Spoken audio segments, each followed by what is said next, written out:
All right, welcome back, Internet learners, to another episode of Doodling with Purpose, your step-by-step guide to learning the hieroglyph alphabet. What a great use of all of our time while we're all at home for whatever reason we might all be at home. Yeah, I'm recording this in March 2020 for those of you in the far-flung future. But speaking of the future, here we are in the major future from when all of this happened, when hieroglyphs were first created by the ancient Egyptians. And by going through this series, step by step, slowly, 3 glyphs at a time, you're going to be able to read what's on this wall. And when you go to museums, if you visit Egypt, when you're seeing hieroglyphs in cartoons, or heck, even in the Mummy movie, the one with Brandon Fraser, the good one, not the one with Tom Cruise, those glyphs actually say things. And it's funny, if you pause the movie, you can read them. And you'll start to see how the hieroglyphs have actually merged into the English alphabet. For example, last week we did the owl. Look at the owl's head. Look at the way that crest works. The owl is the letter M, right? Do you kind of see how there's sort of a little M on the top of the owl? Do I need to remind you kind of what the letter M actually looks like? There's a reason for this. Hieroglyphs are connected to what became the Latin and then, what we know as the English alphabet, with some Greek in there as well, a lot more than people realize. Same thing with the N. The N, which we learned last week, which was kind of some squiggly lines representing water. You can see how that kind of becomes the N in modern times. So there's a reason we're doing all this. All right, first up, review. Let's look at last week's glyphs. Because I've said it's always important to keep going back and reviewing the glyphs we've learned. Okay, the M, the owl, which we just talked about, starts with that 3/4 of a square, the body, the legs. Now we're going to go down for the back, up, a hard right, the tail, and then something to stand on, and a beak. And there is the M.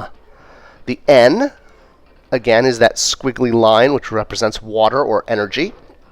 And then P is a reed mat, done just like that. All right. We getting it? Are we starting to kind of see the relationships between hieroglyph writing, our modern alphabet, and how all of this really does tie together and kind of make you understand the way communication is linked between the millennia? It is not just random that these hieroglyph shapes and letters eventually over time simplified and became kind of our modern alphabet. The coincidences are, rarely is the universe that lazy, right? Okay, with that, let's get on to the new glyphs for this week. So, like every week, we're going to do 3 glyphs, and we're going to practice them all week, right? All right, so this week's first new glyph is R, a hard R, which is a mouth. This represents the Egyptian symbol for mouth. It's also used a lot for speaking. Sometimes when we get into actually reading hieroglyphs after learning to write them, we're going to see how sometimes things like a mouth can also mean to speak. But that's a whole other thing. Right now we're just concentrating on the writing aspect because we don't want to get too far ahead. So let's look at the mouth in Egyptian and how you do the R. Pretty simple. Up and swoop down, and that's your R. Once again, swoop up, swoop down, always starting from the right. Swoop up and swoop down, and that's your R mouth. Next up, we have the S or Z sound. It's like that S, like sort of in the back of your throat. Not a hard S, but kind of a very soft S. Sometimes this shape is used for Z, sometimes it's used for S. But it's it basically represents both. You'll see it written a few ways. It's a bolt is what this is, not this bolt. It's more like this bolt. It's representing a door bolt that you would lock a door with because, hey, even the Egyptians had to keep out bad guys, right? And you'll see it written a few ways. Sometimes you'll see it just with strokes like this where you just see intersecting lines. Personally, I prefer the circular version. It's done more, you'll see it more often this way. So that's the version we're going to look at, but you can see this one's pretty self-explanatory to write if you did it that way. Circle, circle, line, line, and that's your door bolt. Here we go again. Circle, circle, line, line, door bolt. Circle, circle, line, line, and that is your Z. Next up, we are going to have a bolt of cloth. This is a bolt of cloth, right? It's cloth folded on top of each other, or if it was, hanging from a wire. When you have cloth, when you have two sides that are folded over each other and you have kind of the loop in the back, there's kind of another view. So cloth very big in ancient Egypt. Everyone was, using cloth, making clothes out of cloths, bed sheets out of cloths, scary ghost costumes out of cloths. The way it is written in hieroglyph is sort of a vertical version with two lines connected at the top.